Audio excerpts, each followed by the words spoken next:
Assalamualaikum warahmatullahi wabarakatuh. Perkenalkan, nama saya Muhammad Har, STK 220014, Program Studi Ilmu Kelautan.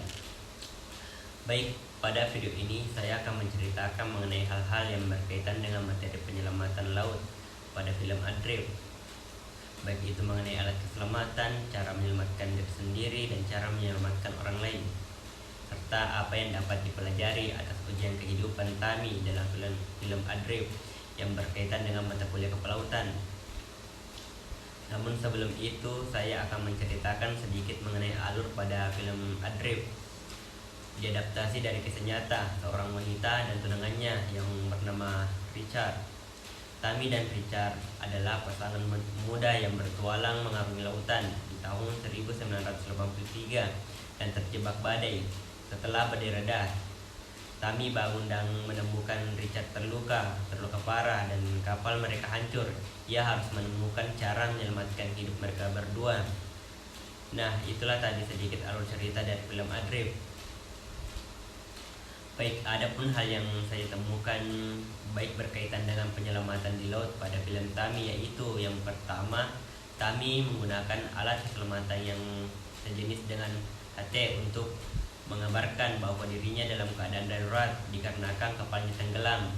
Alat ini bisa disebut radio FAF. Yang kedua, Tami melihat sekocinya. Sekocinya ini harus dipakai untuk menyelamatkan dirinya.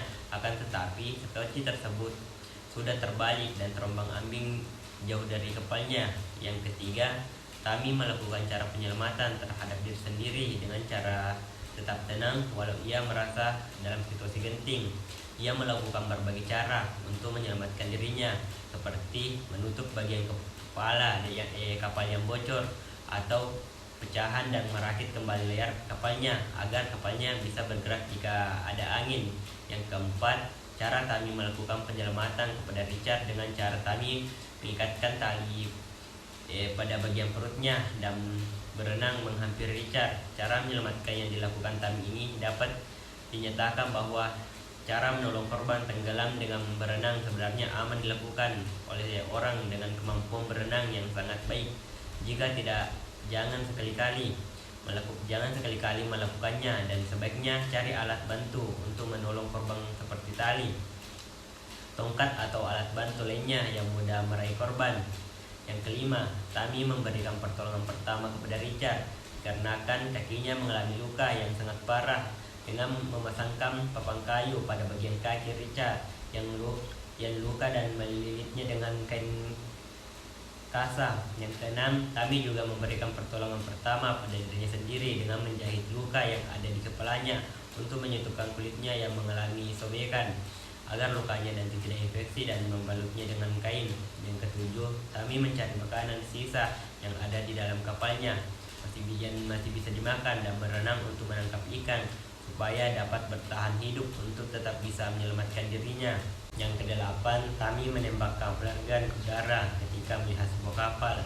Flare gun ini merupakan pistol berwarna merah yang jika ditembakkan ke udara akan menyala.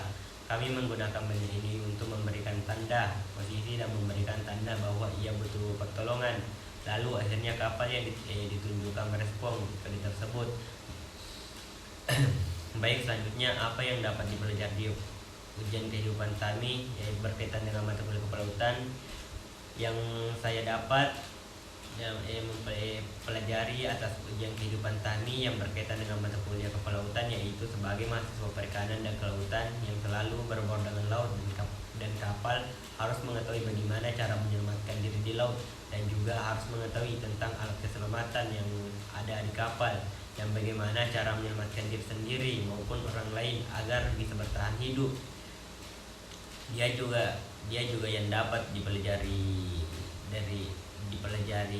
jika tidak mahir dalam berlayar. Jangan coba-coba mengarungi lautan karena itu akan membahayakan diri sendiri dan orang lain. Baik, itulah video yang sempat saya sampaikan dalam film Tami. Adapun kata-kata pelaut yang handal tidak terbentuk dari ombak yang tenang. Terima kasih.